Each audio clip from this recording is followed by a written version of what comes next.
Les saluda Brian Estrada. Estamos aquí nuevamente en un nuevo programa de conferencias y nos encontramos aquí con el licenciado César Basalar. Él es licenciado en psicología y es psicoterapeuta.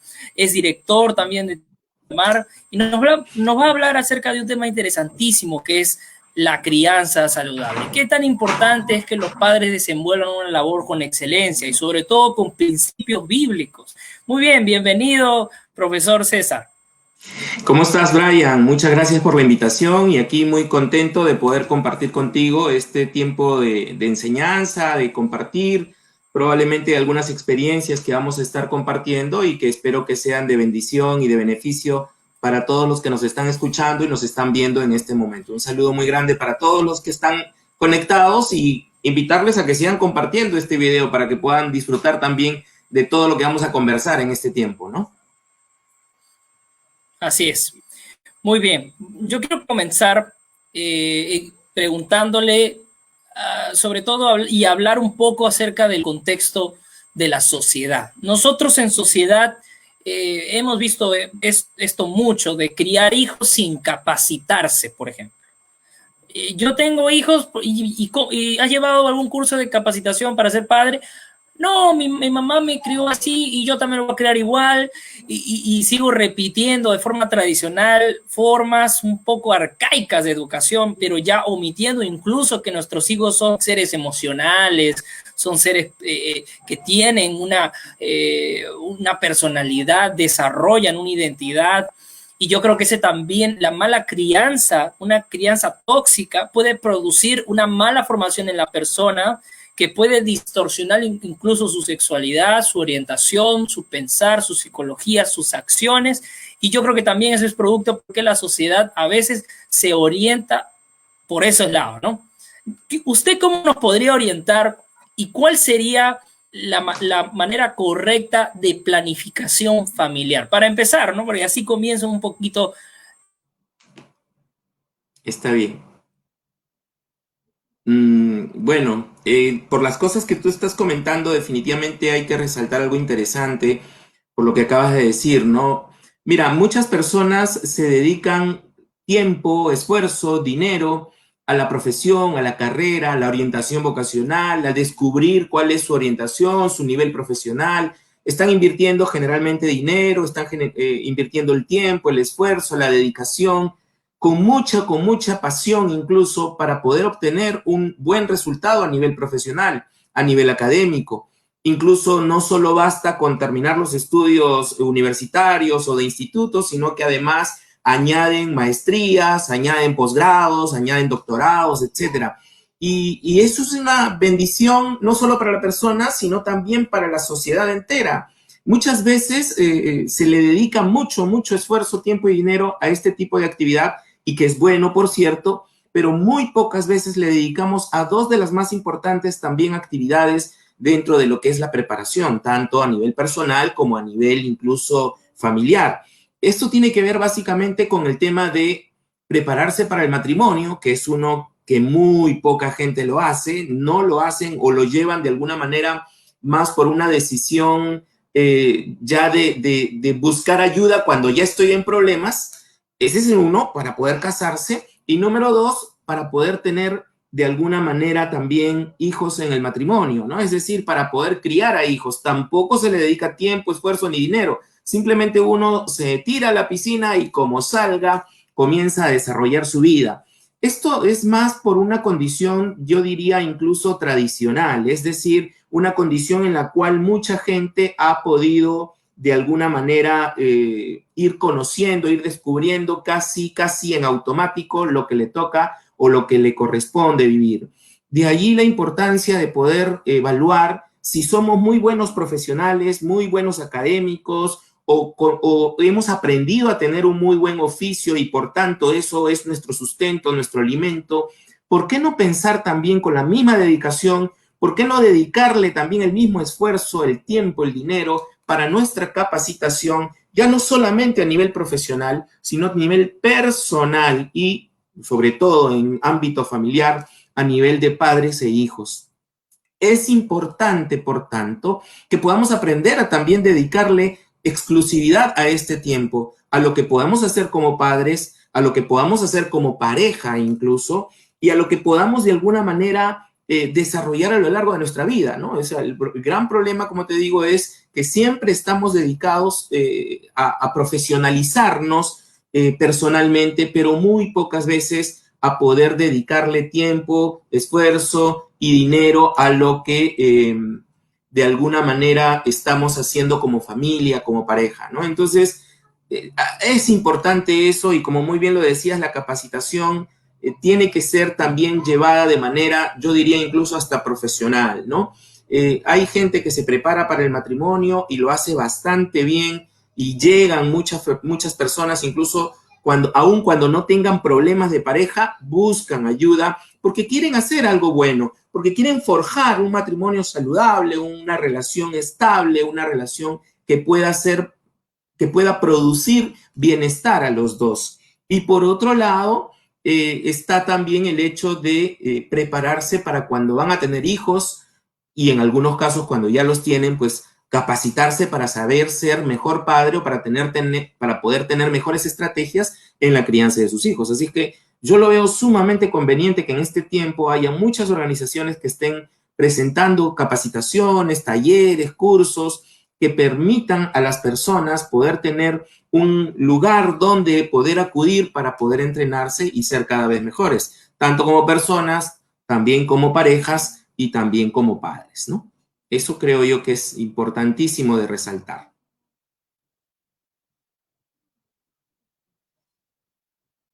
Estás con el micrófono, me parece apagado, Brian. Ah, sí, muchas gracias, me vuelve a pasar. Disculpe, no, lo que pasa es que la línea se me debilitó y me fui un ratito. Entonces, eso es, yo creo que principalmente eso es lo que está pasando. Hay una falta, hay una ignorancia tremenda en la educación, en la formación y del conocimiento de las etapas de que un niño es así, un adolescente es así, un joven es así, son etapas. Incluso cuando el padre sigue aprendiendo y es otra etapa. Son etapas distintas. Entonces, a veces a los hijos pequeñitos lo quieren tratar como adolescentes, como jóvenes, que tú tienes que ser responsable y los impulsan, pero el niño está con toda la energía de querer jugar y descubrir el mundo, ¿no? Necesitamos, ¿no? Entonces, empecemos describiendo un poquito cómo debería ser, por ejemplo, la labor de los padres, específicamente de la madre y del padre. Porque hay muchos estereotipos en la sociedad, ¿no? El padre es el que trabaja y el que llega del trabajo y no hace nada, ¿no? Y la madre, y preguntan en el colegio, Y ¿la madre algunos qué hace? dicen, no, yo ya trabajé, yo ya hice trabajo, dice, no, yo ya trabajé, así es que vengo a la casa a descansar. Pero sí, pues tú lo has dicho, son estereotipos, ¿no? Son estereotipos de la sociedad y luego le preguntan, hijito, ¿y qué crees que debe ser la mamá? Ah, la mamá tiene que limpiar, cocinar, trapear, tiene que hacer todo. ¿Y tu papá qué hace? Ah, mi papá trabaja, sale y regresa hasta el día siguiente. Entonces, ese es un estereotipo que se ha ido viendo mucho en la sociedad, ¿no? Pero ¿cómo debería ser el trabajo en el hogar? Porque ambos tienen que trabajar y sobre todo a veces ya el padre le dedica al trabajo, la mamá le dedica al trabajo, y luego ¿quién educa al hijo? La empleada es la que educa al hijo al final le dice mamá a la empleada, porque la empleada está a las 24 horas con él, la empleada lo lleva al colegio, la empleada le hace la comida, le lava la ropa, lo aconseja, lo cuida, es parte incluso ya de la familia, es parte ya de un rol del hogar en la actualidad, tener empleada ya tiene que, y así, entonces cuidamos mucho Y esa no parte, solo, bueno, no sí. solo es la empleada, también es el televisor, que es la niñera virtual Así ahora, es. ¿no? Porque todo es full televisión y todo es full celular o Claro. algunas veces la tablet o la laptop, ¿no? Entonces, los medios electrónicos han venido a interrumpir nuestras vidas para bien en algunos casos, pero también para mal. Y sin embargo, ahora ya se han vuelto incluso niñeras expertas a través de la tecnología, ¿no? Entonces creo que es importante que deberíamos entender cuáles definitivamente los roles y que deben ser compartidos dentro de la vida familiar.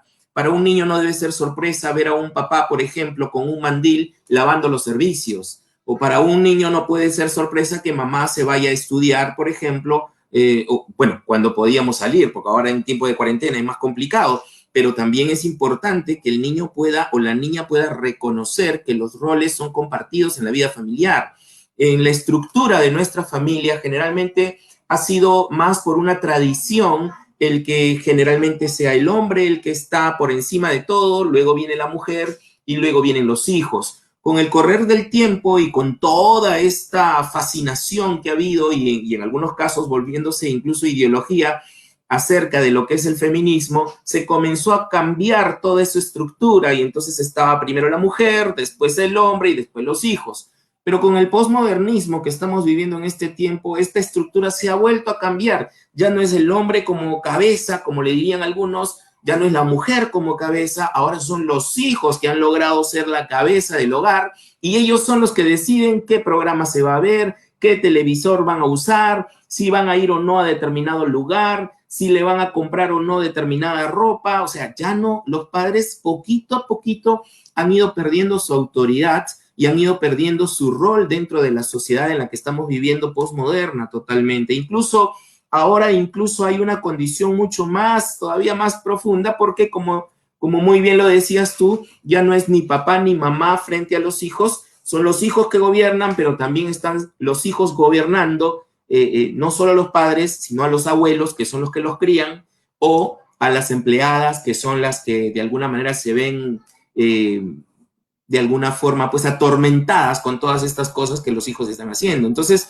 creo que es importante que se pueda establecer un orden nuevamente dentro de la vida del hogar. Y mira, el orden no necesariamente es la estructura piramidal o una estructura rígida donde sea el hombre que tenga que dirigir a toda la familia. Funcionalmente el hombre va a ser responsable de cómo está su familia, pero a nivel de estructura de roles en el hogar, la cabeza de todo, quien provee, quien es el proveedor del hogar, no es el hombre. El proveedor del hogar es Dios a través del hombre o a través de la mujer, pero es en la cabeza de la estructura familiar, Dios. Pero por debajo de Dios está entonces el hombre y la mujer de paternidad, en un nivel de rol de padres complementarios que pueden ejercer autoridad sobre la vida de sus hijos. Mal hacemos, es un grave error cuando la mamá le dice a su hijo o a su hija, espérate que venga tu papá, le voy a decir que te castigue. ¿Y dónde está su autoridad como mamá para poder generar una disciplina?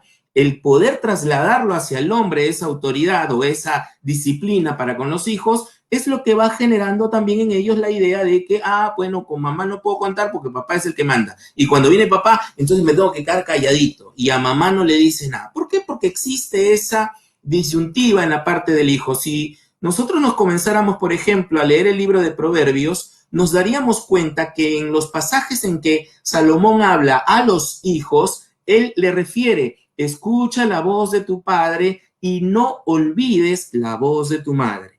Nunca va a mencionar él, solo escucha papá, olvídate la mamá, nunca. Todo el libro de Proverbios, cada vez que Salomón habla acerca de los hijos y de su responsabilidad frente a sus padres, habla de los dos como niveles de autoridad. Ata, te dice al cuello sus palabras, o sea, no es una condición en la que solo el varón, por ser varón, tiene que ejercer dominio o autoridad sobre sus hijos. Ni la mujer, por ser mujer, tiene que hacerlo y por todas las libertades que está adquiriendo en este tiempo, tiene que hacerlo. No, es un trabajo complementario entre los dos para poder hacerlo. Por tanto, esta estructura familiar debe ser nuevamente removida bajo una autoridad que no genere una condición dominante o de alguna manera una condición donde se vuelva más bien una autocracia, ¿no? Sino que donde todos podamos ser partícipe de las condiciones que tenemos como familia, donde todos podamos compartir roles, donde todos tengamos funciones. La función, para empezar, no es que, bueno, pues yo trabajo, entonces como yo trabajo, entonces tú te dedicas a los hijos. Ni que tampoco se diga, pues no, los dos trabajamos, entonces la empleada se encarga de los hijos. No, si uno trabaja fuera del hogar, el otro necesita trabajar dentro del hogar, si no lo tiene un trabajo fuera. Pero si los dos trabajan fuera del hogar, los dos son responsables también de trabajar dentro del hogar. Eso es lo que necesitamos aprender a trabajar en equipo. Es más, el libro de Efesios, en el capítulo 5, hablando de la pareja, incluso hablando del tema de la sumisión, hace una marcada diferencia entre lo que es sumisión y lo que es subordinación. Porque la Biblia no dice que la mujer debe ser subordinada del hombre. Tampoco dice que el hombre se tiene que subordinar a la mujer. Dice que los dos deben ir bajo el principio de la sumisión mutua, donde los dos voluntariamente puedan tener que trabajar en equipo para ejercer el liderazgo y la salud sobre la familia que cada uno de nosotros tenemos, ¿no? Así es, yo creo que, y sobre todo lo que está pasando en la actualidad, es que estamos dejando a los hijos al cuidado de la internet. Eso es algo interesante también que podamos comentar. Y los adolescentes están metidos en el Fortnite, que es un juego de internet, en el Minecraft, y lo que O el los padres Dota. no saben, bueno, o el Dota, bueno, yo vengo de Dota, pero juego, pero no soy vicioso Doteros son. responsablemente, ¿no? Dotero soy, ¿no? Entonces, lo importante de esto y también lo que puede ser malo para la vida del adolescente que está en formación es que tiene contacto directo con una comunidad sin restricciones. O sea, yo como un niño de 8 años puedo tener contacto en juego con un hombre de 30 años y tener una conversación totalmente libre y fluida. Después lo agrego y podemos conversar. Y además que en este tipo de videojuegos se habla un lenguaje también sexual explícito. Por lo tanto, los niños vienen al hogar con otras palabras y podemos ver señales, sobre todo cuando tienen extranjerismos de otras palabras. Dicen, oye, güey, dicen. ¿De dónde han aprendido oye, güey, si tú eres peruano? Eso se dice en México, es porque he hablado con un mexicano. Y a veces aprenden esas cosas y los padres no entienden porque también desconocen qué es lo que juegan sus hijos. Entonces, yo creo que los niños tienen que jugar, pero hay una forma saludable de permitir que los niños puedan jugar en un tiempo limitado, porque es también comprobado que jugar más de 1 hora, jugar más, incluso más de 2 horas para los jóvenes, incluso para los jugadores que son gamers profesionales. Yo he sido entrenador de mental coach, me han llamado a mí hace tiempo que entrenaban gente por internet a jugadores que se estresaban en el juego. No es recomendable que el joven esté más de 2 horas sentado, tiene que reposar 40 minutos y sobre todo también tiene que tener una buena postura porque puede darle un problema en la mano que se llama el túnel carpiniano, creo que se llama así. Entonces puede tener problemas, se estresa y sobre todo como no conoce sus emociones, no lo conoce manejar, rompe los teclados, tira la puerta, se enoja con los padres, pierde un juego, no sabe perder. Entonces hay que aprender a enseñarles a cómo jugar también. Entonces el tema es que en ese momento están descubriendo su entorno con los videojuegos, con todo lo que tocan. Imagínense en internet con todo lo que hay sin restricciones. Entonces, profesor César, licenciado, ¿cómo nosotros podemos delimitar o limitar a los hijos este uso de videojuegos, que está muy popular? Una de las cosas que tenemos que entender los padres de familia es que los límites son sumamente importantes para la vida de nuestros hijos. Sin embargo, una cosa es limitar la conducta y otra muy diferente, limitar a la persona. Por muchos años lo que hemos hecho los padres ha sido limitar a la persona. Eres así, no debiste haber hecho esto, ¿cómo te comportas mal? ¿Por qué eres así? Ya me tienes cansada. Es decir, estamos limitando a la persona y no limitando la conducta, que es muy diferente. Definitivamente los juegos en este tiempo y bajo las condiciones en el cual estamos, bajo las condiciones contextuales en las cuales estamos, ciertamente es de mucha ayuda para los adolescentes, incluso para preadolescentes, cuando llegan a tener el tiempo medido. Pero hay que limitarlos con el tiempo y no solamente hay que dedicarles tiempo para el juego. El juego es casi como un premio que el niño va a recibir en la medida que sea responsable de todas las actividades que hay que hacer dentro de la casa. En casa tenemos que tener actividades para el hogar, tenemos que tener actividades académicas o educativas, tenemos que tener actividades de juego, de diversión y tenemos que tener actividades de movimiento. No solamente se trata de jugar en una condición de estar sentado todo el tiempo con la computadora o haciendo algún juego de mesa. También necesitamos hacer que nuestros hijos puedan ejercitarse físicamente para que puedan desarrollarse también. Y por último, la actividad son las actividades familiares que no deben perderse. Entonces, para poder trabajar estos límites, vamos a limitar la conducta en la medida que podamos tener una estructura de qué cosas van a tener que hacer, sus actividades académicas, sus actividades de la casa, donde implica obviamente roles y funciones dentro del hogar, lavar su ropa de acuerdo a la edad que tenga, por ejemplo, ordenar su dormitorio, salir a comprar el pan, botar la basura, lavar los servicios, etcétera. Actividades del hogar. Todos debiéramos tener actividades del hogar, padres e hijos.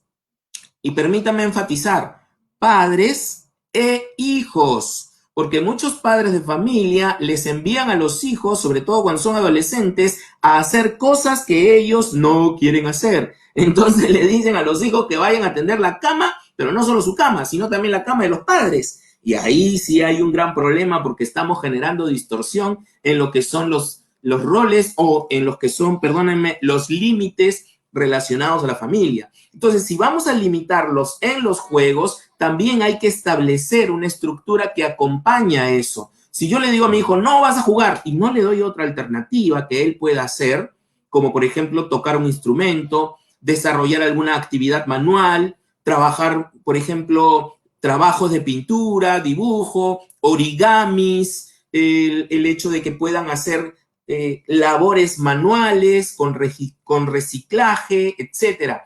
Tengo que buscar habilidades y formas en que mi hijo o mi hija esté involucrado. Cada vez más en otras actividades. En el caso de los adolescentes, el límite principal con respecto al celular no es quitárselo, es dosificarlo, es decir, que él aprenda a poder manejar su propia vida en redes sociales, su vida real, a diferencia de su vida virtual. Y para ello, definitivamente, todo padre de familia debe de supervisar lo que sus hijos están viendo o están involucrándose dentro de sus redes sociales. No para limitarlo, no para decirle, no, eso que estás haciendo, salte de ahí y borra eso. No, no, no. Sino para que usted sepa el contenido que está consumiendo sus hijos. Sobre todo cuando usted entre a los historiales de lo que su hijo ha visitado, en la computadora, en el celular, en Netflix incluso, que vea el historial de todo lo que está viendo su hijo, eso le va a ayudar también a tener una idea del contenido que su hijo está teniendo y por qué se comporta como se comporta. Definitivamente la tecnología ha venido a ayudarnos, pero también ha venido a generar una condición de riesgo para muchas personas, ¿no? Pablo lo decía muy claramente, todo me es lícito, mas no todo conviene. Todo me es lícito, mas yo no me dejaré dominar de ninguna de ellas. Entonces, de alguna forma necesitamos aprender a ponerle límites a nuestros hijos con respecto a sus conductas, no como personas, pero también enseñarles, sobre todo cuando son adolescentes, entrenarlos a que ellos mismos aprendan a poner sus límites. Criarlos como si fueran águilas y no como si fueran pollos, ¿no? Porque usted cómo hace cuando cría un águila que cría a un aguilucho, lo va a tratar diferente a como una mamá gallina cría a su polluelo, ¿no? A su pollito. Entonces, el águila, por ejemplo, cuando crea su nido, lo primero que hace es llevar espinos, lo primero que hace es llevar piedras puntiagudas y poner su nido en el nivel más alto de una roca o de una montaña. ¿Por qué? Porque cuando ya el polluelo puede volar, lo que hace la misma madre águila es derribar el nido. Comienza a sacar todo lo cómodo que pueda haber, pasa su proceso de incomodación con la única intención de enseñarle a ese polluelo que ya puede alimentarse solo. Cuando él es pequeño, el papá caza y la presa que trae, la mamá se lo da de comer en la boca. Pero ya cuando el adolescente o ese polluelo ha crecido a una edad suficiente como para volar, el padre pone la presa a una distancia en donde el polluelo pueda volar. De tal manera que lo obliga a volar porque le dejan sin comida. No le dan absolutamente nada de comida, más bien esperan a que el polluelo vuele solo. Por si acaso que cuando ya la madre se da cuenta que el polluelo tiene las alas suficientemente fuertes y grandes como para volar y no quiere volar, ella misma se encarga de empujarlo hasta el precipicio y lanzarlo al polluelo. El polluelo cae dando vueltas y tratando de abrir las alas, y si la madre se da cuenta que todavía no aprende, lo agarra con sus garras y lo devuelve al nido. Pero al otro día vuelve a ejercer el mismo trabajo, estar continuamente empujándolo para que el niño aprenda, o para que ese polluelo aprenda a volar. Ahora, permítame y quiero aclarar, Brian, por si acaso, no estoy pidiendo que las madres de familia empujen a sus hijos, ¿ah?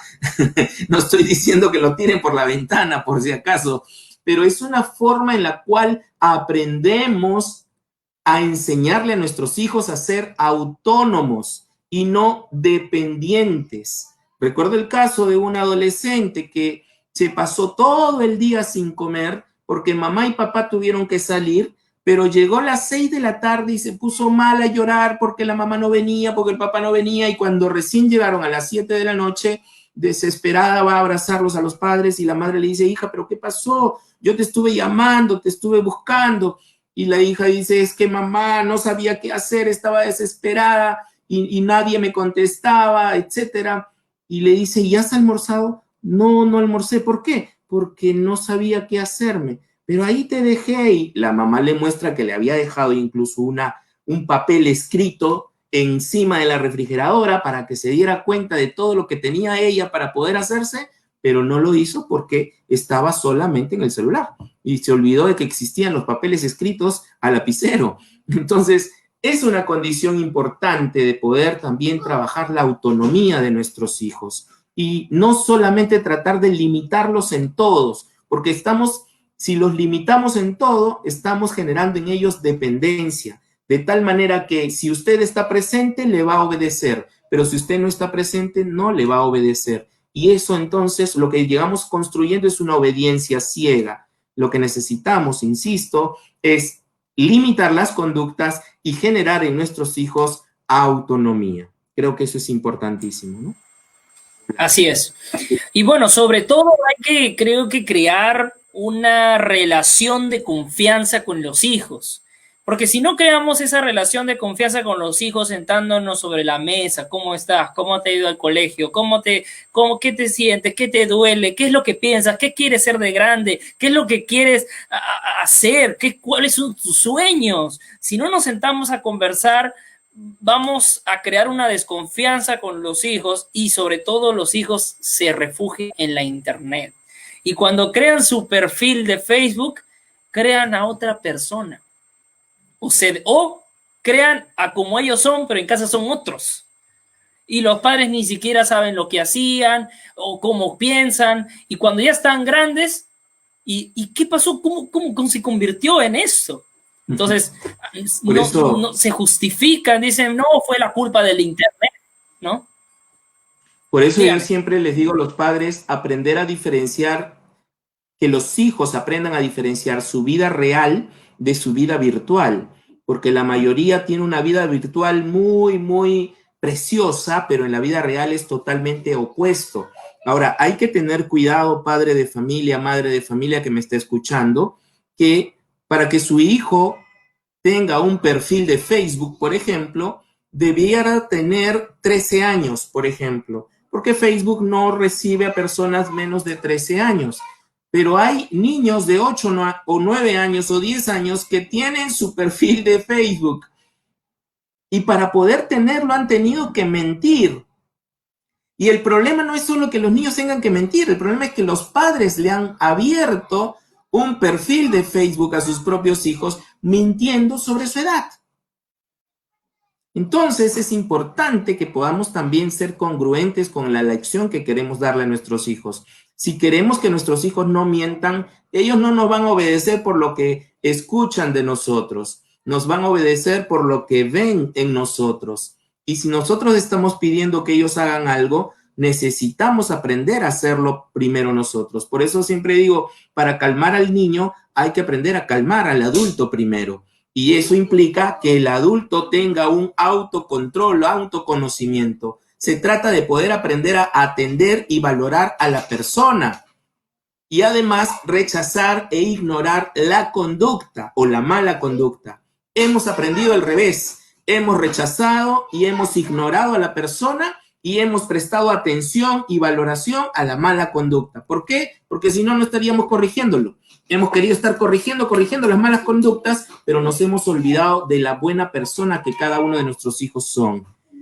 Creo que es importante en este tiempo que podamos reafirmar eso. Los chicos andan buscando en Facebook o en Instagram los corazoncitos o los likes que no reciben en la vida real, que no reciben en su propia casa. Y por eso es que se enfocan tanto en los juegos o en los videojuegos, porque a través de eso, por lo menos a través de los videojuegos, reciben aceptación, reciben valoración, se sienten que pueden ser ganadores, se sienten que han podido lograr muchas cosas, construir muchas cosas con sus propias habilidades. ¿Por qué? Porque en casa no le damos like, porque en casa a su vida no lo valoramos, no, ni siquiera le prestamos atención.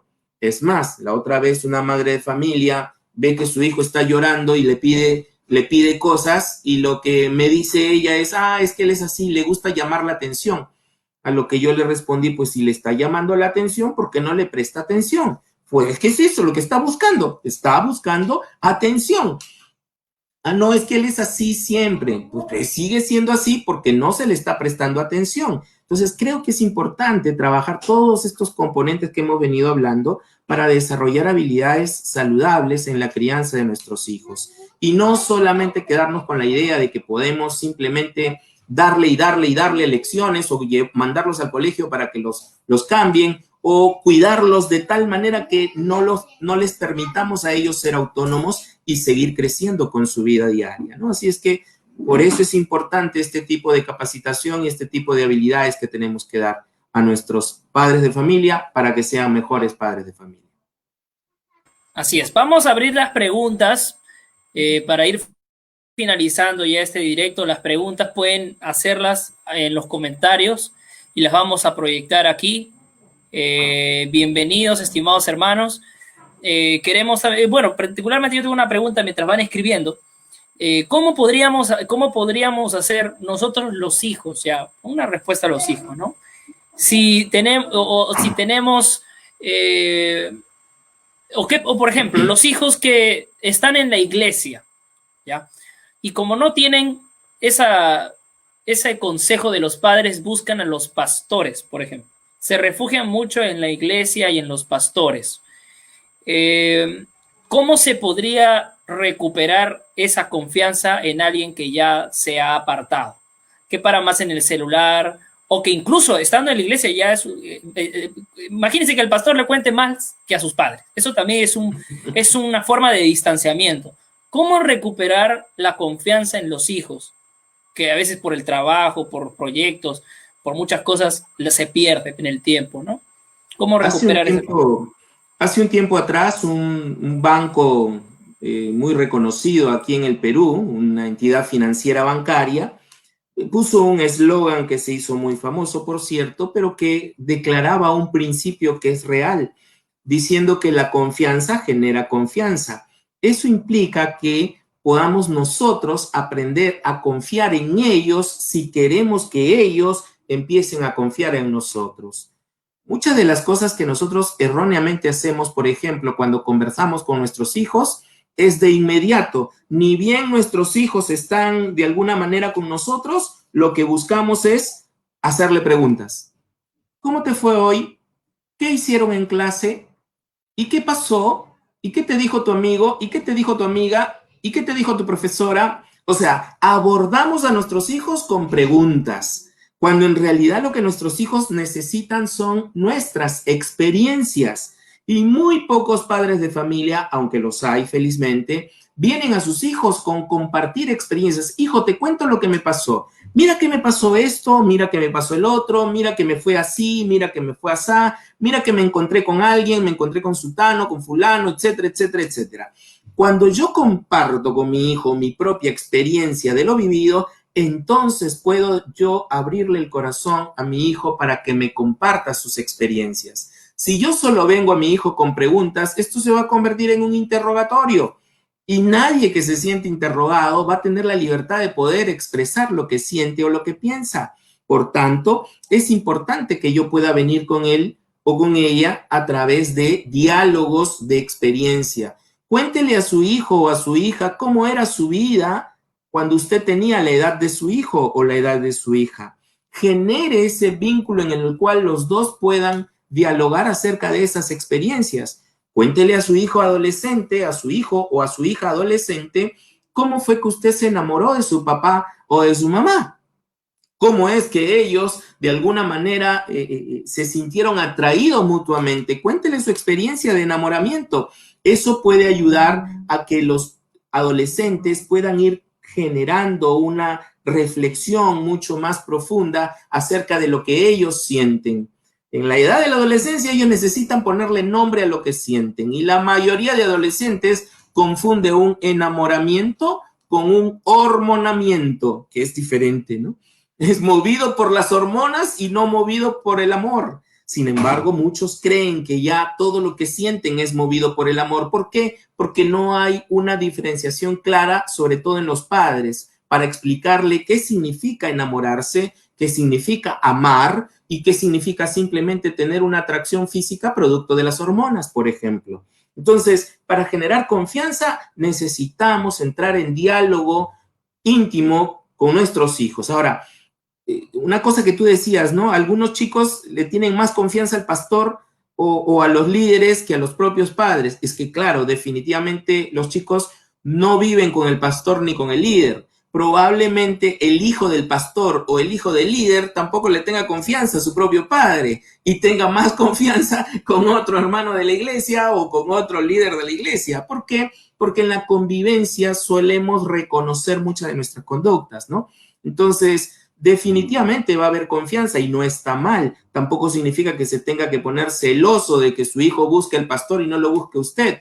Probablemente lo mejor que puede hacer es preguntarle al pastor y comentar con él si tal vez el pastor le está dando otras cosas que usted no le está dando a su hijo y tal vez por eso lo busca, ¿no? Le está dando confianza, le está dando una escucha activa, le está dando la libertad de hablar y no sentirse condenado, le está hablando la libertad, le está permitiendo tener la libertad de expresarse y no solamente de no dejarle expresar y de dejar que se quede callado, ¿no? Entonces, hay muchas cosas que pueden estar pasando y hay que estar atento con ellos también. Así es. Acá tenemos una pregunta de María Pía Lazo. Dice, ¿cómo podría ser que un niño de 6 años obedezca sin tener que amenazarlo, diciendo que le quitarás algo o le premiarás si hace lo que pides? ¿Influye mucho que la abuela esté presente en la crianza? ¿Y qué pasa si la mamá dice una cosa y la abuelita dice otra cosa? Es muy común, ¿eh? Ese A mí es me pasa. un problema bastante común en este tiempo, ¿ah? Es un problema bastante común en este tiempo. Pero yo quisiera decirle algo importante. Miren, los chicos no saben lo que significa ni obedecer ni desobedecer. Como concepto no lo entienden, pero como la práctica sí. Cuando a un niño tú le pides hacer algo y el niño dice no, es porque él está ejerciendo su propio control, autocontrol de decir qué le gusta y qué no le gusta.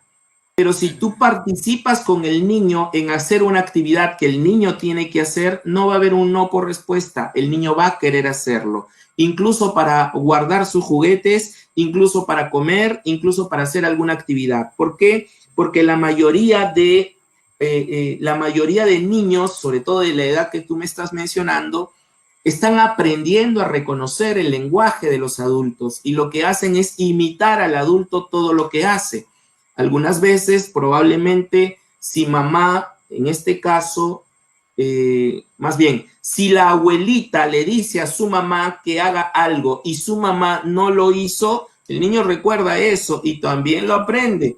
Entonces, él va a saber que mamá no hace caso, entonces, o que papá no hace caso, entonces va a ir donde la abuelita o el abuelito, porque ellos sí le hacen caso. Va a haber identificación. Todo aquello que querramos enseñarle a nuestros hijos tiene que ir desde el lado de la identificación, de la participación. No es lo mismo tener presencia en nuestros hijos que participar con nuestros hijos. Entonces, cuando nosotros queremos que ellos obedezcan, debemos entenderlo desde el concepto de un niño. Para un niño obedecer es participar de algo. Eso significa que puedo hacerlo, quiero hacerlo y lo voy a hacer no porque me obliguen o me manden, sino porque están participando conmigo en hacer esta actividad. De hecho, que la lucha entre mamá y abuelita suele ser muy común y mucho más en este tiempo donde hay muchas familias ampliadas. Entonces, se requiere que entre las dos puedan ponerse de acuerdo sobre qué van a permitir y qué no van a permitir con sus hijos, o en este caso con el nieto, porque ambas necesitan tener un mismo lenguaje. El niño necesita estructura. En vez de obligarle al niño a que haga algo o pedirle que te obedezca, hazle un rol de funciones de acuerdo a su edad. Él tiene que aprender a cambiarse de ropa solito. Para los 6 años que ya tiene, puede ayudar incluso a poner los cubiertos en la mesa a la hora de almorzar. Puede saber en qué horario ve televisión, en qué horario hace alguna actividad educativa. Puede saber en qué horario va a poder hacer incluso algún trabajo manual o de pintura. Entonces, todas estas actividades que te estoy mencionando, búscales dibujitos o píntalos con él o haz un dibujo para que él pueda pintar todas estas actividades y luego, juntamente con él, estableces un horario, una secuencia de actividades para que el niño sepa y tenga una estructura que a la hora de levantarse hay que cambiarse de la pijama, hay que lavarse los dientes, hay que tomar desayuno, después hay que lavarse los dientes, hay que ir a clase, hay que hacer tareas, hay que ver televisión, etcétera. Si te das cuenta, vas pasando todo un proceso de secuencias. Así te obligas de tener que mandarle a tu hijo a que guarde sus juguetes porque ya hay un horario para guardar juguetes, que se ponga a pintar porque ya hay un horario que se puede poner a pintar, que apague la televisión porque ya hay un horario para ver televisión y hay otro horario para hacer otras actividades. Entonces, las secuencias ayudan muchísimo. Olvidémonos aquella frase de mi hijo no me obedece. En realidad, no obedece porque se siente de alguna manera obligado a hacer algo que no quiere. Y si le invitáramos a participar, y si lo motivamos a participar, y si de alguna manera lo persuadimos a participar, en muchas ocasiones me ha tocado estar con mi hijito, por ejemplo, y pedirle que vaya a levantar sus juguetes y no lo hace.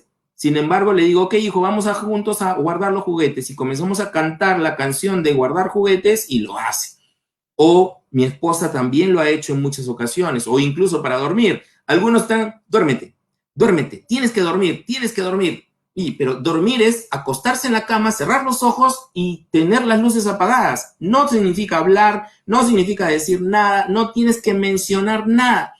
Pero el problema es que como no se duerme y está que se mueve, estamos verbalizándolo todo. Pero acuéstate, pero échate, pero quédate quieto, pero ya es hora de dormir. No, no hay que decir nada. Simplemente dormir es dormir. Acuéstese, cierre sus ojitos y que él esté a su lado, aunque hable y diga todo, simplemente usted dígale, es hora de dormir. Vamos a guardar silencio. Es hora de dormir. No puedo dormir, papá. Cierra tus ojitos, respira profundo. Vamos a escuchar una melodía muy suavecita. O, por último, como también ha ocurrido y a mi hijito le encanta, vamos a recordar las cosas bonitas que nos han pasado hoy día. ¿Qué cosas bonitas nos pasaron hoy día? Entonces el niño va a ir recordando y eso lo va a ir relajando y va a permitir estar mucho más tranquilo.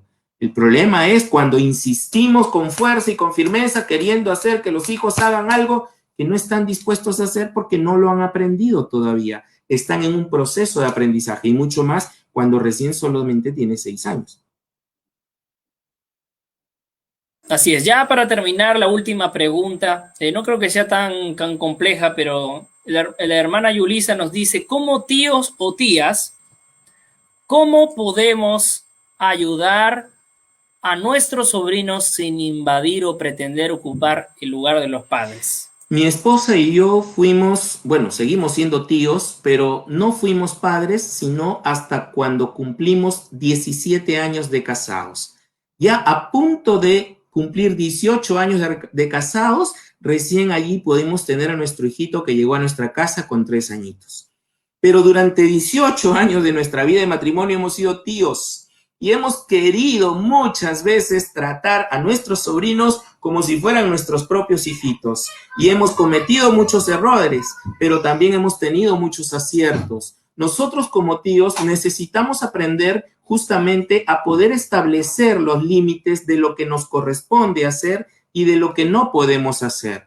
Obviamente es importante llegar a acuerdos con nuestros hermanos, hermanas, cuñados, cuñadas, para saber qué es lo que ellos están permitiéndole hacer y qué no.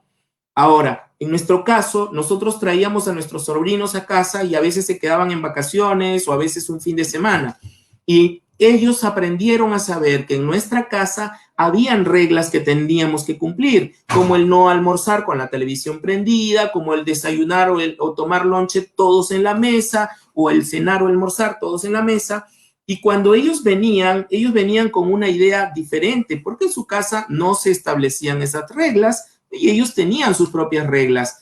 Sin embargo, cuando venían los fines de semana, se acostumbraron a cumplir con nuestras reglas, se acostumbraron a convivir de acuerdo a lo que nosotros podíamos hacer en ese periodo de tiempo. Entonces, es importante llegar a acuerdos con ellos, es importante con los padres me refiero, y también es importante que ellos reconozcan cuáles son nuestros límites, cuáles son nuestros roles, qué cosa es lo que nosotros podemos hacer. Solo de esa forma nos vamos a permitir llegar a acuerdos y trabajar en equipo. Definitivamente no podemos quitarle el rol a los padres, pero sí podríamos nosotros ayudarlos mientras esté con nosotros, mientras estemos juntos. Ahora, si todos viven en un mismo ambiente, pues entonces en ese ambiente deben delimitarse los espacios suficientes como para que el sobrino reconozca que la tía o el tío hace determinada cosa o tiene determinado espacio o cumple determinadas normas, que pudiera ser diferente a mamá y papá, pero que cuando estoy con el tío o con la tía necesito aprender a reconocerlas para poder aprender a respetarlas también. Entonces, creo que eso es un poco el trabajo de los tíos. No nos toca ser padres, pero sí podríamos de alguna manera influenciar en ellos, apoyarlos y ser incluso hasta confidentes en algún momento, porque les es difícil, como lo decía hace un rato, generar esa confianza con el papá o con la mamá, ¿no? Así es que yo creo que por ahí va el trabajo que se puede hacer. Muy bien. Muchas gracias, profesor, muchas gracias, licenciado, en ese tema, en ese tema importantísimo que nosotros debemos tener. Y por último, queremos saber acerca del taller que se va a llevar a cabo. Ya está empezando en septiembre su taller para padres. Sí. A ver si nos puede hablar un poquito acerca del taller. Sí, justamente estamos llevando un taller para padres. En este mes de agosto hemos terminado el taller para padres con hijos pequeños, es desde recién nacidos hasta los 12 años de edad, pero ahora vamos a empezar en septiembre los talleres para padres con hijos adolescentes, es decir, para aquellos que tienen entre 12 y 18 años. Si usted tiene hijos entre 12 y 18 años, hay un taller para padres que vamos a estar compartiendo con todos ustedes durante 4 martes, porque van a ser los martes desde las 8 de la noche, y pueden ingresar a la página web que es www.tiempodeamar.org. Ahí pueden encontrar toda la información acerca del temario y todas las cosas que vamos a estar trabajando. Y también tenemos algunos talleres libres que estamos dando, que en este caso lo vamos a dar el sábado 5 de septiembre, que es un taller de estrategia de regulación emocional en adultos. ¿Eso qué significa? Y está dirigido también a padres de familia, si así lo desean.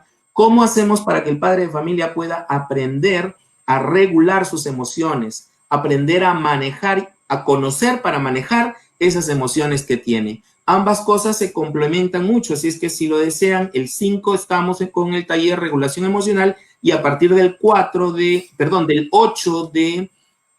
de septiembre estamos empezando con el taller para padres con hijos adolescentes. Así es que están invitados todos a poder participar, pueden buscarnos en nuestras redes sociales y ahí poder también interactuar con alguna inquietud que puedan tener.